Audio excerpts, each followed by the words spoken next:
बिस्मिल्लाहिर्रहमानिर्रहीम। अस्सलाम वालेकुम ख़वातीन हज़रात, मैं हूँ आपका जुनैद सलीम और आप देख रहे हैं इंसाफ डिजिटल। नाज़रीन, पूरा मुल्क जानता है कि इस वक्त अपने अज़ीज़ की माशी हालत जिस गहरी खाई में जा गिरी है, उससे निकलना अब फ़ौरी तौर पे आसान नज़र नहीं आ रहा, बल्कि मुमकिन भी नज़र नहीं आ रहा।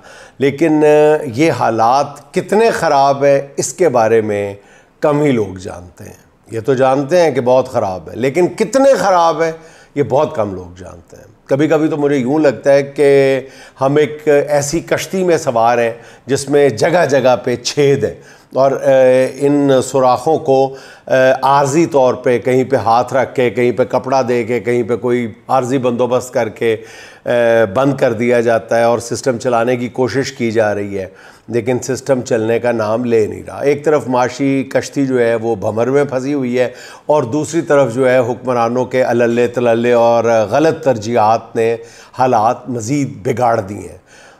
मैं अपने गुज़िश्ता वीलॉग्स में आपको बता चुका हूँ कि एक्सटर्नल फ्रंट पे हुकूमत के कशकोल में कोई भी भीख डालने को तैयार नहीं है, एक पैनी की भी। सऊदी अरब और चीन जैसे दोस्तों ने भी ठींगा दिखा दिया और IMF से डील खटाई में पड़ चुकी है। मुल्क के अंदर हालात इस कदर ख़राब हैं कि बताया नहीं जा सकता लफ्ज़ों में। फैसलाबाद में 100 से ज़्यादा टेक्सटाइल यूनिट बंद कर दिए गए हैं, 100 से ज़्यादा। होजरी और मैन्युफैक्चर एसोसिएशन के मुताबिक हालात बहुत ही ख़तरनाक रुख इख्तियार कर चुके हैं। सनती यूनिट्स की जो बंदिश है वो हज़ारों की तादाद में लोगों को बेरोज़गार कर चुकी है और ख़दशा है कि सिर्फ फैसलाबाद के टेक्सटाइल और सनती सेक्टर से 2 लाख के करीब अफराद जो हैं वो बेरोज़गार हो जाएंगे आइंदा चंद दिनों में। सूरत हाल ये है कि इस वक्त फैसलाबाद में जो सनती यूनिट चल रहे हैं उनकी पैदावार भी 40% से कम है और अगर इस जानब फ़ौरी तौर पर हंगामी बुनियादों पर तवज्जो ना दी गई तो ये मिल्स भी बंद हो जाएंगी। ये वही फैसलाबाद है नाज़रीन जहाँ इमरान खान के दौर में टेक्सटाइल मिल्स 3-3 शिफ्टों में काम कर रही थी, 3-3 शिफ्टों में काम कर रही थी और इन मिल्स में काम करने के लिए अफरादी क़ुव्वत नहीं मिल रही थी। ये कोई मैं आज से 50 साल पहले की बात नहीं कर रहा, 2-2.5 साल पहले की बात कर रहा हूँ। बच्चा जानता, फैसलाबाद के किसी बंदे से पूछ के देख ले कि मज़दूर नहीं मिल रहे थे फैसलाबाद के टेक्सटाइल ओनर्स को और टेक्सटाइल मिल्स में काम करने वाली जो लोग थे, मज़दूर थे, वो अपनी तनख्वाह से ज़्यादा अपना ओवर टाइम बना रहे थे। सरकार ने टेक्सटाइल मिल्स मालकान और एक्सपोर्टर्स को 15 साल से रुकी हुई जो रिबेट्स थी वो दे के सनती शोबे को नई ज़िंदगी दी थी और 2021 तक टेक्सटाइल शोबे की जो बरामदात 15 अरब से 40 करोड़ डॉलर थी। तब इमरान हुकूमत ने टेक्सटाइल मिल्स को सस्ती बिजली और गैस देने का फ़ैसला किया था। उसका नतीजा ये निकला कि सिर्फ 1 साल में टेक्सटाइल की बरामदात में 25% इजाफा, 1 साल में 25% इजाफा हो गया और ये बढ़ के 19 अरब से 33 करोड़ डॉलर तक जा पहुंची थी। सनती शोबे बिल्कुल टेक्सटाइल सेक्टर में एक इनकलाब आ चुका था, मगर फिर वो इनकलाब का दौर शुरू हुआ PDM सरकार आ गई जिसके पहले साल में टेक्सटाइल की बरामदात 3 अरब डॉलर कम होके 16 अरब 55 करोड़ डॉलर पे आ गई। ये मैं कोई बहुत पुरानी बातें नहीं कर रहा नाजरीन, ये ताज़ा तरीन बातें कर रहा हूँ, 2-2.5 साल पहले की बातें। ज़रा अपने ज़हन पे जोर दें आप। IMF से मुआहदे में ताख़ीर से सनती शोबे में इस वक्त बेचैनी की शदीद लहर है, जिसकी एक झलक ये है कि रवा साल चंद महीने के दौरान पाकिस्तानी सरमायाकारों ने दुबई में, नाज़रीन ज़रा गौर से सुनिएगा, आपने पहले भी सुना होगा कि चंद माह के दौरान पाकिस्तानी सरमायाकारों ने सिर्फ दुबई में 3,968 नई कंपनीज रजिस्टर करवाई हैं। पाकिस्तानी सरमायाकारों ने 4,000 के करीब 3,968 नई कंपनियां पाकिस्तानियों ने दुबई में रजिस्टर करवा ली है। यानी हुकूमत मुल्क में सरमायाकारी का ढंडोरा पीट रही है कि दुबई वाले इतने आके पैसा लाओ, इतने वाले दुबई से जाके पैसा ला रहे हैं। और हालत ये है कि पाकिस्तानी सरमायाकार मुल्क के अंदर सरमायाकारी को सीधी बात है कि अच्छा और महफूज नहीं समझ रहे, इसीलिए तो धड़ाधड़ जो सरमाया है वो दुबई जा रहा है और जो मकामी सरमायाकार दुबई या दूसरे मुल्कों में नहीं जा रहे, वो हाथ पे हाथ धरे ऑब्वियसली तेल देखो और तेल की धार देखो वाली पॉलिसी अपनाए हुए हैं। ताज़ा तरीन खबर यह है कि सऊदी अरब और चीन की तरफ से मायूसी के बाद हुकूमत ने IMF की शराइत पूरी करने के लिए कमर्शियल बैंकों से कर्जा लेने के लिए बात शुरू कर दी है। नौबतीचा रसीद इत्थे रखो, यानी IMF से कर्ज, IMF ने शर्त रखी हुई है, आप भी जानते हैं कि पैसे विखाओ सानू, कौन कौन तानू दे रहे हैं, उसके लिए पैसे दिखाने के लिए, IMF को पैसे दिखाने के लिए कमर्शियल बैंकों से कर्जा लेने के लिए बातचीत शुरू की हुई है। मैं तो कहता हूँ थोड़े बहुत दिखा के ना, ऊपर 5,000 का नोट रख के, नीचे कोई डॉलर शॉलर रख के, अंदर खाली कागज़ रख के ना, तो फिर IMF को दिखा दिया जाए कि नहीं यार है, देखो सानू कर्जा मिल गया। और तो कोई हल नज़र नहीं आ रहा इसका। गुज़िश्ता रोज़ वज़ीर ख़जाना औरंगज़ेब ने UAE के दुबई इस्लामिक बैंक के CEO से ऑनलाइन मुलाकात की है और हुकूमत UAE के बैंकों से ग़ालिबन $4 अरब का कमर्शियल कर्जा हासिल करना चाहती है, ताकि किसी तरह, अच्छा ज़हन में रखें कि UAE से नहीं, UAE के बैंकों से कमर्शियल कर्जा हासिल करना की बात मैं आपको बता रहा हूँ, ताकि किसी ना किसी तरह IMF से $7 अरब कर्जे की डील जो है वो फाइनल हो सके।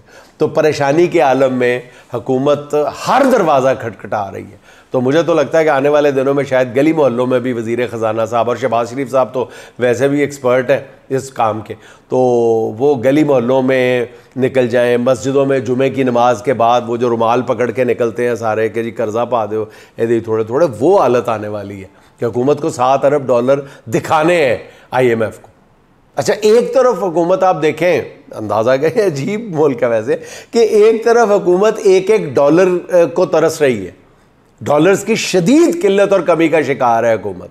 IMF की शराइत पहले पूरी कौम के कानों से धुआं निकाल रहे, बिजली के बिल, महंगाई, सब कुछ IMF का है ना। तो ये हालत है। इन हालात में जब हमारे पास पैसे नहीं है, डॉलर नहीं है, रियाल नहीं है, दिरहम नहीं है, यन नहीं, कुछ भी नहीं है, इन हालात में पंजाब हुकूमत की मनसूबाबंदी और तरजीहात देखने और सुनने के काबिल है। सर दुनिया ज़रा आप, यानी पंजाब हुकूमत जिसने फंड्स की कमी की वजह से 7,000 से ज़ायद स्कूल और प्राइवेट सेक्टर के हवाले कर दिए थे, और सूबे में चलने वाले 46 के करीब जो है वो कॉमर्स कॉलेज बंद कर दिए थे। अब उसी पंजाब हुकूमत ने फैसला किया है कि वो लाहौर में मेट्रो ट्रेन के 2 नए मंसूबे शुरू करेगी। ऐसे रख कोई यार अल्लाह का खौफ करे, अब कर क्या रहे हैं? ये जेबें ऐसे नहीं झाड़ के वो बुजुर्ग खाली करते थे, जेबें निकाल के वो अंदर से पिछले साल का छुपा हुआ कुछ चलगोज़ा बचा हुआ वो दिखाते थे, क्या वेला मेरी जेबा खाली। नहीं, हालत ये है। और मेट्रो ट्रेन के 2 नए मंसूबे शुरू कर दिए, इसलिए कि वो ज़मीन के ऊपर है। मैं हमेशा आपको नाज़रीन ये कहता हूँ कि ये नून लीग जो है ना, इसके ख़मीर में ये बात शामिल है कि ये हर वो मंसूबे पे जो ज़मीन के ऊपर होगा, यानी जिस पे तालियां बजेंगी, वो चाहे थोर का पौधा ही क्यों ना हो, वो ज़रूर दिखाती है, वो ज़रूर मुश्तहिर करती है, उसके ऊपर उसकी तशहीर पे अरबों रुपए खर्च कर देती है कि वो ज़मीन के ऊपर है। वो लोगों को, मीडिया को, कैमरों को नज़र आता है। ज़मीन के नीचे कोई मंसूबा हो, चाहे वो सेवरेज का कितना ही ज़रूरी और इंडिस्पेंसिबल मंसूबा क्यों ना हो, उसमें चूँकि ताली नहीं बजती, वो नज़र नहीं आता, वो अगली नस्लों के लिए होता है, कोई भी तालीम के लिए हो, जो मंसूबा नज़र नहीं आता है, जिस पे ताली नहीं बचती, वो कभी भी नून लीग की तरजीहात में नहीं होगा। ये मेरी बात लिख लें, याद रखें। अब आ जाते हैं उन 2 मंसूबों की तरफ जिसका ऐलान किया गया।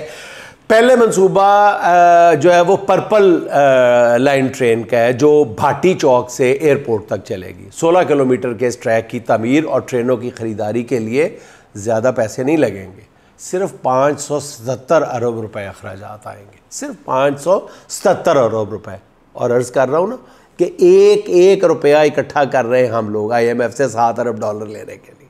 दूसरा मंसूबा ब्लू लाइन ट्रेन का है। ये ट्रेन वेलेंशिया टाउन से बाबू साबू तक चलेगी। 27 किलोमीटर के इस ट्रेन ट्रैक की तामीर पर अखराजात कुछ भी नहीं, सिर्फ 872 अरब रुपए। सिर्फ 872 अरब रुपए। तालियां इतनी बजेंगी, इश्तिहार इतने जारी किए जाएंगे, कि चस आ जाएगी। यानी सूबे की एक बड़ी आबादी को पीने का साफ पानी मैसर नहीं है, करोड़ों बच्चे स्कूलों से बाहर हैं, खाने को पैसे नहीं है, बेरोजगारी अपने अरूज पे। इन हालात में हुकूमत की नज़र ऐसे मंसूबों पे है जिनसे वटक भी होती है, शोहरत भी मिलती है, तालियां भी बजती हैं और लगता है कि कई काम किया जाए, वाह जी वाह। तो सारी जो इस वक्त है तवज्जो जो है वो इन मंसूबों पर मरकूज़ की जा रही है। इन दो मंसूबों पर जितने अखराजात उठेंगे ज़ाहिर है ये भी बैरून मुल्क कर्ज़ों से कर्ज़ लेके ही पूरे किए जाएंगे और ये कर्ज़ जो है आइंदा कई दहाइयों तक कौम अदा करती रहेगी। आखिर में ब्रिटिश हाई कमीशन पाकिस्तान की तरफ से जारी होने वाली रिपोर्ट का ज़िक्र भी मेरा ख़्याल है यहाँ पे बहुत मुनासिब होगा कि आज शाया होने वाली इस रिपोर्ट में बताया गया है कि तालीमी मैदान में शोबे तालीम की गवर्नेंस में खैबर पख्तूनख्वा ने पंजाब को पीछे छोड़ दिया है। ये बड़ी अच्छी खबर है पंजाब हुकूमत के लिए। हालांकि पंजाब में जो तालीमी इंफ्रास्ट्रक्चर है वो ऑब्वियसली खैबर पख्तूनख्वा से कहीं बेहतर है। तो इससे नाज़रीन आप नून लीग और तहरीक इंसाफ की तरजीहात का जो फ़र्क है उसका अंदाज़ा लगा सकते हैं। अच्छा नाज़रीन, उर्दू का एक मुहावरा है, खसियानी बिल्ली खंबा नोचे। पिछले 2 रोज़ से हुकूमती वज़रा की आनियाँ जानियाँ देख के, इनके बयानात सुन के ये मुहावरा बार बार लामहला ज़हन में आ रहा है। तहरीक इंसाफ का जलसा मुलतवी होने के फ़ैसले के बाद हालात कुछ ऐसे बदले हैं कि मुझे इस ज़मन में जनाब इज़हारुल्लाह साहब का एक शेर याद आ जाता है, ग़ुलाम भागते फिरते हैं मशलें लेकर, ग़ुलाम भागते फिरते हैं मशलें लेकर, महल पर टूटने वाला हो आसमां जैसे। पता नहीं की मुसीबत पे तो क्यों अब फ़र्ज़ करें कि मामला किसी और के दरमियान तय पा रहा है, मुसीबत आपको क्यों पड़ी हुई है। हुक्मरानों और उनके हवारियों को पता चल चुका है कि उनकी ख्वाहिशात के महल पर आसमान टूट चुका है। अडयाले वाले ने मौजूदा हुक्मरानों की ज़िल्लत आमेज़ शिकस्त पर सिर्फ मुस्कुराने पर इक्तफ़ा किया। बुध की रात अडयाला जेल में जो कुछ हुआ है उसने नून लीग को हवास बाख्ता कर दिया है, बल्कि पीपल्स पार्टी को भी, सारों को, सारे हुक्मरानों को बिल्कुल बुखला के रख दिया। और वज़रा जो है वो परेशानी में ओल फोल बक रहे हैं, कुछ समझ नहीं आ रहा क्या कहें क्या ना कहें। अब आज मैं एक एंकर की ट्वीट देख रहा था कि जनाब वो तो कुछ भी नहीं हुआ, कोई ऐसी बात ही नहीं है। वो साफ पता चल रहा था कि फीड कराया गया है कि यार किसी तरह अल्लाह वास्ता जान छुड़ा। ये जो इम्प्रेशन है ये ठीक नहीं है कि जो वहाँ पे जलसा मुलतवी करवाने के लिए जो कुछ किया गया है, अगर ये बात अवाम ने मनोवन मान ली तो फिर हमारा तो हो जाएगा बेड़ा गर्क। तो फिर उन एंकर साहब ने पूरा जोर लगाया अपनी ट्वीट में ये बताने के लिए, नहीं नहीं ऐसी बात ही कोई नहीं है, बात ही कोई नहीं है। तो फिर सारी रात आमदोरफ्त किस लिए होती रही, फिर ऑनलाइन गुफ्तगुएँ क्यों होती रही, फिर वीडियो पे गुफ्तगू क्यों होती रही खान की, जिसको आम तौर मतलब उस ख़ास आदमी भी अगर उनसे मुलाकात करने जाएं तो उनको 6-6 महीने के लिए पापड़ बेलने पड़ते हैं। तो क्यों फिर मुलाकातें हो गई? कोई तो जवाब देना था ना भाईजान आपने अपनी ट्वीट में, इस तरह ना करें। तो इस्लामाबाद नाज़रीन जलसा मुलतवी करके बज़ाहिर तो खान ने सियासी बसात पर एक कदम पीछे उठाया है, लेकिन इस स्टेप बैक ने हुकूमत को गहरी खंदक में गिरा दिया। बुध की रात जिस तरह रियासत अडयाला के मकीन के सामने लेट गई थी, उससे साफ पता चल रहा है कि इस मुल्क में सिर्फ एक ही शख्स का सिक्का राइज है और उस शख्स का नाम है इमरान खान न्याजी। बुध की रात ताकतवरों के जो पैगामात थे वो अडयाला आते जाते रहे और सब कुछ होता रहा और इमरान खान को मनाने के लिए उनकी कमोबेश हर बात मानना पड़ी। हत्ता कि इमरान खान ने वीडियो लिंक पे पार्टी की आदत को अहकामात पहुँचाए और जो ताकतवर हल्के हैं उनके नुमाइंदे भी इस वीडियो कॉन्फ्रेंस में मौजूद थे, बल्कि इन अहकामात पर उन्हीं के अहकामात पर वीडियो कॉन्फ्रेंस का इनेकाद किया गया था। तो ख़ान ने ही फ़ोन करके आज़म सवाती को पेशावर से अडयाला तलब किया और उन्हें कहा कि वो जलसा मुलतवी करने का पैगाम जो है वो मीडिया तक पहुँचाए।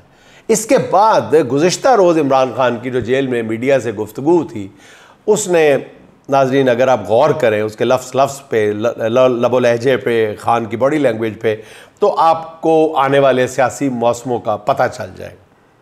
खान से जब ये पूछा गया कि जेल में आपकी मुलाकातों का इंतज़ाम किन फरिश्तों ने कराया, तो खान साहब ने मानीखेज़ मुस्कुराहट के साथ जवाब दिया कि इस सवाल का जवाब रहने दें। और तो उन्होंने कहा कि जब भी हुक्मरानों को, ये बड़ी दिलचस्प बात, उन्होंने कहा था कि जब भी हुक्मरानों को पता चलता है कि किसी के साथ राब्ते हो रहे हैं तो फिर इनकी कांपें टांगने लग जाती हैं। इस सारी कहानी में अहम तरीन बात, जो आम तरीन बात यह है कि खान से मुलाकातों और जेल में राब्तों से मुतालिक हुकूमत को कानो कान खबर नहीं हुई। ये तो आप खुद सुन चुके हैं खबर। अगली खबर मैं आपको दे रहा हूँ। जब गुज़िश्ता रोज़ इस बात पे हुकूमत को खासी शर्मिंदगी उठानी पड़ी कि हमें पता ही नहीं चला और ये सब कुछ होता रहा, तो फिर मेरी इत्तलात ये हैं कि बाज़ वज़रा ने शहबाज शरीफ साहब से कहा कि आप इस बात की तरदीद करवाएं किसी तरह और आप इस्टेब्लिशमेंट से बात करें कि नहीं जनाब, नून लीग को एतमाद में लेके ये किया गया था। तो इस्टेब्लिशमेंट ने जवाब दिया कि हम तो ओन ही नहीं कर रहे, तो हम किस तरह कर रहे। तो जब शहबाज शरीफ साहब ने पहला रब्ता किया, फिर ये दरख्वास्त जो है बज़रिया शहबाज शरीफ साहब नवाज़ शरीफ साहब से की गई कि नवाज़ शरीफ जो है वो किसी तरह इसका अजाला करें, ये जो नुकसान हुआ है और ये जो एक घबराहट और पैनिक फैली हुई है नून लीग के अंदर कि कोई राब्ते हो रहे हैं PTI और ताकतवर हलकों के दरमियान। तो नवाज़ शरीफ साहब ने कोई रोल प्ले करने से इनकार कर दिया। उन्होंने कहा जी मैं इसमें नहीं पढ़ना चाहता इस सारे मामले में। तो अडयाला में जेल मैनुअल से हट कर जेल के दरवाज़े खुलते रहे और हुकूमत को कानो कान खबर नहीं हुई। तो हुकूमत के लिए ये बात जो है, ये फिनोमेना अभी तक ये डाइजेस्ट नहीं हो रहा और किसी तरह वो इसकी कोई दे नहीं पा रहे, जस्टिफाई नहीं कर पा रहे। इसीलिए अपने चंद लोगों से ये ट्वीट्स करवाई जा रही हैं कि नहीं जी ऐसा कुछ हुआ ही नहीं था, ये नहीं हुआ, वो नहीं हुआ। लेकिन और ये जी वो खान साहब ने जो कुछ कहा है वो सरकास्टिकली कहा है, वो जानबूझ के उन्होंने बात छुपाई भी है। और सब जानते हैं कि इतनी बड़ी एक्टिविटी हो जाए, लोग अंदर जाते रहे, बाहर आते रहे, मगर हुक्मरानों को पता तक नहीं चला, उनको एतमाद में लेना भी किसी ने ज़रूरी नहीं समझा। तो इसकी तस्दीक ख़ुद इमरान खान ने भी की, जिनका कहना था कि उनकी फॉर्म 47 वाले किसी हुकूमती करिंदे से मुलाकात नहीं हुई। उन्होंने दो टोक अंदाज में ये भी कहा था। तो इस खिफ़त और शर्मिंदगी को छुपाने के लिए हुकूमत अब ये तासुर देने की कोशिश कर रही है कि या तो एक तरफ ये तासुर दिया जा रहा है कि जो कुछ हुआ है उनके इल्म में था और एक तरफ ये तासुर दिया जा रहा है कि कुछ हुआ ही नहीं था। यानी दोनों मामलात में हुकूमत जो है वो दो अमली का शिकार है। समझ नहीं आ रहा कि क्या किया जाए। एक तरफ ये कि कुछ हुआ ही नहीं और एक तरफ ये कि जो कुछ हुआ है वो हमारे इल्म में। तो वज़ीर आज़म के मुशीर बैरिस्टर अकील मलिक साहब का कहना है कि अडयाला जेल में जो मुलाकातें हुई हैं, जो मामलात ज़ेर बहस आए हैं, वो सब हुकूमत के इल्म में थे, मगर उनका मीडिया के सामने इज़हार मुनासिब नहीं है। हुजूर वाला, पहले आपने कौन सी बात मीडिया से छुपाई है, कौन सी छुपाने की कोशिश की है? एवं ही ना करो, सीधी गल करो। और उन्होंने कहा जी बिल्कुल हम अच्छी तरह हमें पता है और इसका इज़हार जो है वो हुकूमत के लिए मतलब बताया नहीं उन्होंने कि क्यों मुनासिब नहीं है। तो नाज़रीन, बरसबील तज़किरा आपको बताता चलूँ कि एक छोटी सा एक चुटकुला आपसे शेयर करता चलूँ जिससे आपको हवाओं के रुख का भी अंदाज़ा हो जाएगा। तकरीबन 14-15 माह बाद आज इस मुल्क के सबसे बड़े अखबार के फ्रंट पेज पर इमरान खान की तस्वीर छपी है। बानी PTI, बानी PTI, कहते हैं बानी PTI, बानी PTI। ये राग अलापने वालों के लिए पैगाम है कि इमरान अहमद खान नियाज़ी आ रहा है और अवाम की ताकत से आ रहा है। अभी 2 रोज़ पहले ही यही हुकूमती भोंपू जो थे वो चिल्ला चिल्ला कर कह रहे थे, यही कह रहे थे ना कि अगले हफ्ते इमरान खान पर मिलिट्री कोर्ट में मुकदमा चलाया जाएगा जिसके बहुत ज़्यादा खौफनाक नताइज होंगे। बल्कि एक साहब तो ये भी बता रहे थे कि जब उनको मिलिट्री कोर्ट में पेश किया जाएगा तो क्या मंजर होगा। वो ये कहने की कोशिश कर रहे थे कि उनको शायद हथकड़ियों और जंजीरों में बांध के इमरान खान को पेश किया जाएगा। उनका मतलब यही था कहने का, जिस अंदाज में वो पेश कर रहे थे। तो फिर इमरान खान का बचना नामुमकिन हो जाएगा। अच्छा, इन डराने वालों को भी इमरान खान ने बड़ा ज़बरदस्त पैगाम दिया। उन्होंने फिर वही बात की। मुझे लगता है ये खान बड़ी चीज़ है, बड़ी शय है। तब कौम को क्या मुसीबत पड़ी हुई है, कौम आपसे क्या पूछ रही है, और खान साहब बड़े मज़े से कह रहे हैं कि मुझे वर्जिश के लिए डंबल फराहम किए जाए। मेरा ख्याल है हुक्मरानों को समझ नहीं आ रही कि उनका पाला किससे पड़ गया है। और ये जो खान साहब कहते हैं ना मुझे डंबल दे दी जाए, मुझे साइकिल दिया जाए, मैंने एक्सरसाइज करनी है, मुझे लगता है कि खान साहब इतने बच्चे नहीं है। खान साहब नून लीग का लेते हैं चेज़ा। ये खान साहब चेज़ा लेने के लिए इस तरह की बातें करते हैं, मेरा गुमान है। जहाँ तक मैं खान साहब को बहुत करीब से जानता हूँ, खान साहब ठीक है अपनी सेहत के मामले में बड़े वो हैं, सेंसिटिव है, देखते हैं, लेकिन इतने भी नहीं है कि वो हर दूसरी तीसरी पेशी पे साइकिल और डंबल का जिक्र करें। मेरा ख्याल है वो ना इन नून लीगियों का चेज़ा लेते हैं कि जो मर्ज़ी करते रहो, मुझे कोई फिक्र नहीं है तुम्हारी। अच्छा, ये जो बात है, ये जो मैं अभी आपके सामने नाज़रीन इकॉनमी की रख रहा था, असल में पता प्रॉब्लम क्या है नून लीग के साथ, कि इनको अपना एक तो बयानिया नहीं है, जैसे मैं बार बार अर्ज़ करता हूँ, फिर इकॉनमी पे ये कोई बयानिया बनाने में कामयाब नहीं हो पा रहे, और पिछला बयानिया बुरी तरह पिट चुका है। जब ये बार बार पेट्रोल प्राइसेस पे भी कह चुके हैं, बिजली के क्राइसिस पे भी कह चुके हैं, IPPs पे भी इमरान खान को घसीट चुके हैं, जब किसी तरफ से कोई बात इनके बनती हुई नज़र नहीं आती ना, तो मुझे खुद इन पे रहम आने लग जाता है। आप यकीन करें, मैं संजीदगी के साथ ये बात करूं, मुझे तरस आने लग जाता है कि इनके पास इरफान सदीकी और ये सारे जो परवेज़ रशीद टाइप लोग हैं, ये एक बयानिया नहीं बना पा रहे कि जनाब ये जो इकॉनमी है यार, मैनू कहो मैं बना देना थानू, थोड़े को एक छोटी सी बात नहीं बन पा रही कि ये जो मीशत की तबाही है, डाल दो, किसी तरह डाल दो, 4-5 जुमले तो रटाओ अपने वज़रा को, वो भी नहीं आपसे रटाए जा रहे।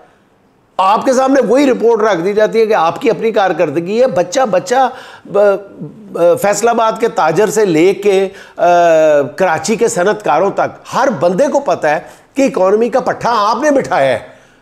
आप जब इमरान खान पर डालने की कोशिश करते हैं तो कम से कम 4 जुमले तो याद कर लिया करें।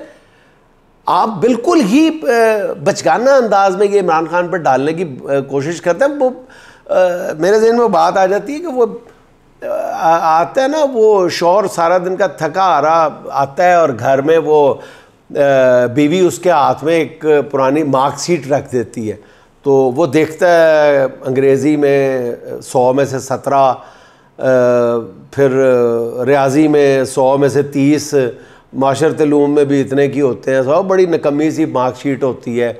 उर्दू में से 100 में से बमुश्किल 40, तो वो बहुत गुस्से में आ जाता है। तो कहता है कि बुलाओ इसको, बेटे को बुलाओ मेरे पास, नालायक इंसान, ये वो फलां ठमका। तो माँ कहती है आराम से आराम से। कहती है क्या आराम से, तुम्हारे लाड प्यार ने इसको बिगाड़ा हुआ है, इसकी वजह ये देखो, इतनी गंदी मार्कशीट, इतने गंदे नंबर, इतनी गंदी रिपोर्ट, शर्म नहीं आती इसको, मेरे पैसे ज़ाया कर रहा है, ये कर रहा है, वो कर रहा है। तो बीवी बड़े आराम से कहती है ये बेटे की नहीं है, ये सुबह मैं आपकी अलमारी की सफाई कर रही थी, ये आपकी मार्कशीट है। तो हुजूरे वाला नून लीग भाईजान, ये आपकी मार्कशीट है, आप इसके जिम्मेदार हैं। आपके इतने कम नंबर आए हुए हैं, आपने मुल्क के हाथ में आज वजीर आजम से लेके वजीर खजाना से सारे कशकोल लेके फिर रहे हैं कि IMF को $7 अरब दिखाने हैं, $7 अरब लेने के लिए कुछ खजाना भरा हुआ दिखाना है। ये दिखाना है कि हम मुल्कों से, बाकी मुल्क भी हमें पैसे दे रहे हैं, सिर्फ ये दिखाने के लिए हम जमीन पे नाक रगड़ रहे हैं। तो एवं दूसरों पे डाल के अपना बयानिया इतना ख़राब ना करें जो पहले ही नहीं है। अच्छा नाज़रीन, इसके साथ ही बात हो जाए कुछ अदालती महाज की। हुकूमत ने 26 अगस्त बरोज़ पीर पार्लियामेंट का इजलास, मुश्तरका इजलास तलब कर लिया, जिसके बाद कहा जा रहा है कि शहर इक़्तिदार में अफवाहों का एक बाज़ार गर्म हो गया। अब यार लोग कह रहे हैं कि हुकूमत जुडिशल पैकेज पार्लियामेंट में लेके आ रही है, जैसे इस इजलास में मंजूर कराया जाएगा। हुकूमत के इंतहाई करीब समझे जाने वाले एक अखबार नवीस ने दावा किया है कि चीफ जस्टिस काजी फ़ाइज़ ईसा साहब ने हुकूमत से कहा है कि अगर वो उनकी मुद्दत मुलाजमत में तोसी करना चाहती है तो ऐसा कोई तासुर नहीं देना चाहिए कि मैं ख़ुद इसकी मैंने ख्वाहिश ज़ाहिर की है, बल्कि ऐसे लगना चाहिए कि तोसी पार्लियामेंट का फ़ैसला है। और पार्लियामेंट ने मुझे मजबूर किया है, जो इन्हें ही नहीं हर किसी को मानना पड़ेगा, इस तरह का कोई निकाल लें। वो याद है हम बचपन में जब नाराज़ होते थे तो ख़ुद ही भूख लगती थी, खाने से हाथ उठा लेते थे नाराज़ हो के, तो फिर जब भूख शूख ज़्यादा लगती थी कोई नहीं घर में पूछता था ना, तो फिर खुद ही मैंने तरला करके ना किसी बड़े से कहते थे कि यार, बड़े भाई से कह देते थे कि आप सारों के सामने मुझे कह दो कि यार खाना खा लो, खाना खा लो, जब कोई भी नहीं कहता था। तो इस वक्त मेरा ख्याल है कि काई साहब की भी यही हालत है। काई साहब फेस सेविंग करवाना चाह रहे हैं अपनी, कि आप कहें कि जी हुकूमत मजबूर कर रही है। अच्छा नाज़रीन, ज़रा ये भी बता रहे हैं कि जस्टिस काजी फ़ाइज़ ईसा साहब के मशवरे पर ही हुकूमत के कुछ कानूनी मुशीरों ने जस्टिस मंसूर अली शाह साहब से मुलाकात की है और उन्हें मुजव्वज़ा जुडिशल पैकेज पे एतमाद में लेने की कोशिश की है, मगर यही ज़रा ये भी कह रहे हैं कि कानूनी मुशीर जस्टिस मंसूर अली शाह साहब को कायम करने में कुल्ली तौर पर नाकाम रहे हैं, क्योंकि मंसूर अली शाह साहब को बताया गया है कि हुकूमत जजेस की मुद्दत मुलाजमत में 3 साल की तोसी करना चाहती है। मंसूर अली शाह साहब ने कहा कि इस मौके पे ऐसा कोई जुडिशल पैकेज जो है वो जजेस को रिश्वत देने के मतरादफ होगा। तो अगर हुकूमत ऐसा कोई इरादा रखती भी है तो उसे 2032 तक मुलतवी कर दें। तो जस्टिस मंसूर अली शाह के इस जवाब पे हुकूमती मुशीर जो हैं वो खासी देर उनके मुंह का जायका कड़वा ही रहा होगा, काफ़ी बदमज़ा लौटे हैं वो वहाँ से। ताम ज़राए का कहना ये है कि हुकूमत ने अभी तक काजी फ़ाइज़ ईसा की मुद्दत मुलाजमत में तोसी की कोशिशें जो हैं वो तरक नहीं की, लगे हुए हैं इस पर। तो इसका नतीजा क्या निकलता है ये आपको भी पता चल जाएगा। तो हुकूमत के करीबी ज़राए मुसलसल ये प्रोपेगेंडा कर रहे हैं कि उनके पास पार्लियामेंट में 2/3 अक्सरियत के लिए नंबर पूरे हैं, और यह भी दावा किया जा रहा है कि मौलाना फजलुर रहमान की हमायत भी उनको हासिल है। हालांकि आज़ाद ज़राए जो हैं वो हुकूमत के इन दावों की तस्दीक नहीं कर रहे। तो हुकूमत की सारी जो जमा तफरीक है वो मफरूज़ों पर मबनी है, और माहिरीन कह रहे हैं कि जब तक मखसूस नशिस्तों वाले केस में तफसीली फ़ैसला नहीं आ जाता, हुकूमत आइनी तरमीम लाने के मुतालिक सोच भी नहीं सकती। क्योंकि अगर हुकूमत ने पार्लियामेंट में तरमीमी बिल मूव कर भी दिया तो मखसूस नशिस्तों के फ़ैसले तक ये हवा में मुअल्लक रहेगा, और ये तफसीली फ़ैसला सितंबर के दूसरे हफ्ते से पहले कम अज़ कम आता हुआ दिखाई नहीं दे रहा। तो नाज़रीन, इसके साथ ही आज की आखिरी बात 2 अशार के तौर पे सुन लें। जिस्म शीशे का लिए शहर में फिरने वाले, जिस्म शीशे का लिए शहर में फिरने वाले, दस्ते हालात में पत्थर नहीं देखा तूने, दस्ते हालात में पत्थर नहीं देखा तूने, तूने देखा है मुकद्दर का सितारा लेकिन, तूने देखा है मुकद्दर का सितारा लेकिन, फिर सितारे का मुकद्दर नहीं देखा तूने, फिर सितारे का मुकद्दर नहीं देखा तूने। नाज़रीन, खुश रहें, खुश रखें। आपसे मुलाकात होगी इंशाअल्लाह अगले व्लॉग में। अल्लाह हाफ़िज़।